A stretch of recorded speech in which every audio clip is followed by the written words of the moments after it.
The secret of abounding happiness. Great is the thirst for happiness, and equally great is the lack of happiness, even than the very poor.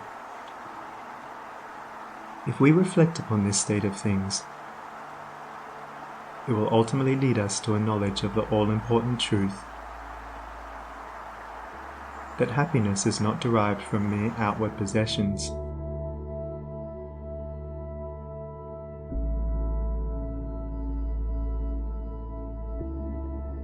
nor misery from the lack of them.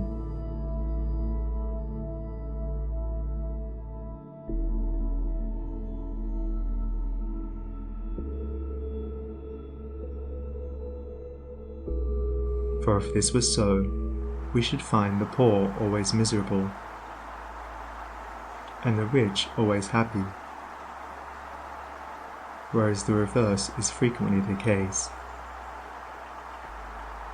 Some of the most wretched people whom I have known were those who were surrounded with riches and luxury, whilst some of the brightest and happiest people I have met were possessed of only the barest necessities of life.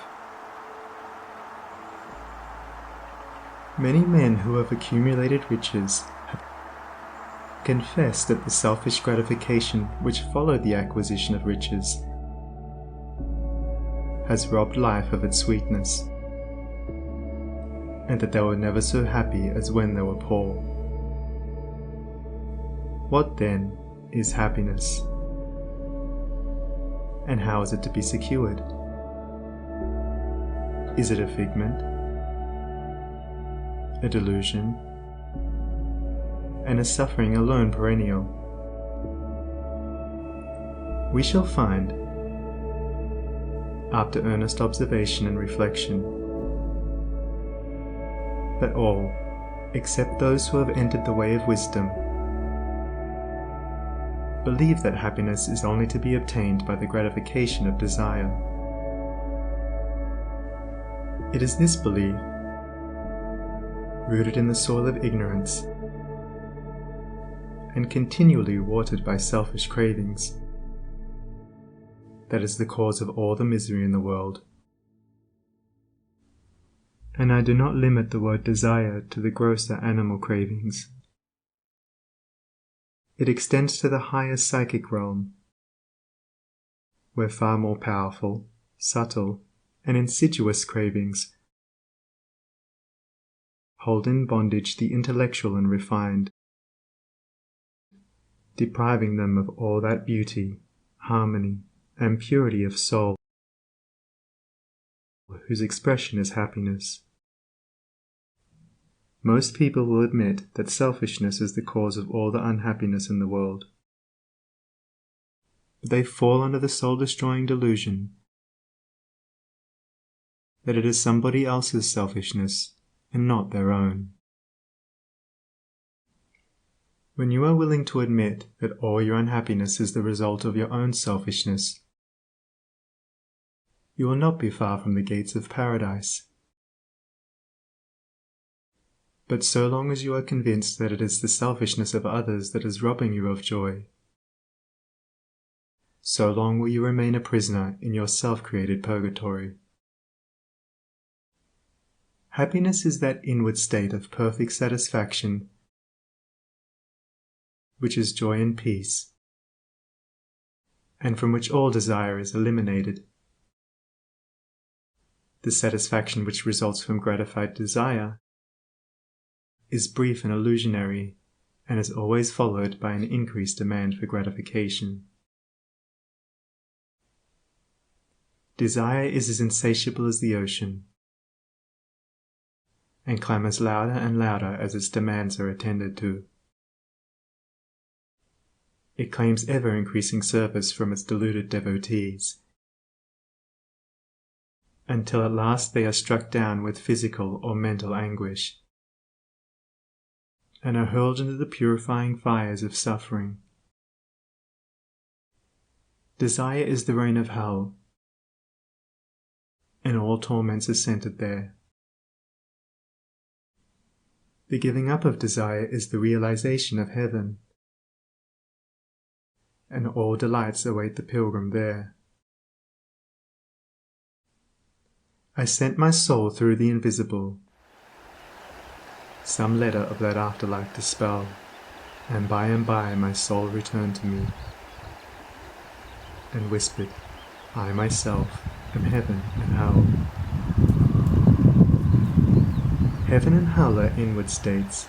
Sink into self and all its gratifications, and you sink into hell. Rise above self into that state of consciousness which is the utter denial and forgetfulness of self, and you enter heaven. Self is blind, without judgment, not possessed of true knowledge, and always leads to suffering. Correct perception, unbiased judgment, and true knowledge belong only to the divine state, and only insofar as you realize this divine consciousness can you know what real happiness is.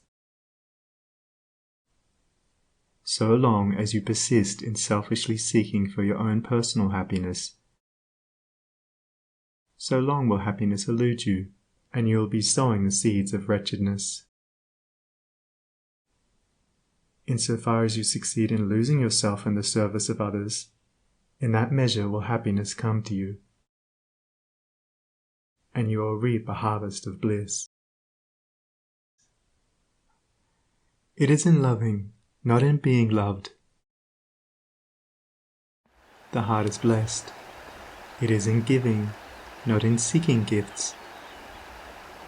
We find our quest.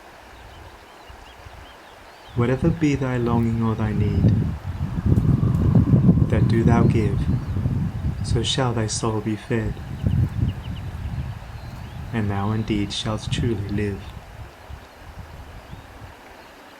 Cling to self and you cling to sorrow. Relinquish self and you enter into peace. To seek selfishly is not only to lose happiness, but even that which we believe to be the source of happiness. See how the glutton is continually looking about for a new delicacy, wherewith to stimulate his deadened appetite, and how bloated, burdened, and diseased, scarcely any food at last is eaten with pleasure. Whereas, he who has mastered his appetite, and not only does not seek, but never thinks of gustatory pleasure, finds delight in the most frugal meal. The angel form of happiness, which men, looking through the eyes of self, imagine they see in gratified desire, when clasped is always found to be the skeleton of misery. Truly, he that seeketh his life shall lose it, and he that loseth his life shall find it. Abiding happiness will come to you when, ceasing to selfishly cling, you are willing to give up. When you are willing to lose, unreservedly, that impermanent thing which is so dear to you, and which, whether you cling to it or not, will one day be snatched from you, then you will find that that which seemed to you like a painful loss turns out to be a supreme gain. To give up in order to gain, than this there is no greater delusion, nor no more prolific source of misery. But to be willing to yield up and to suffer loss, this is indeed the way of life. How is it possible to find real happiness?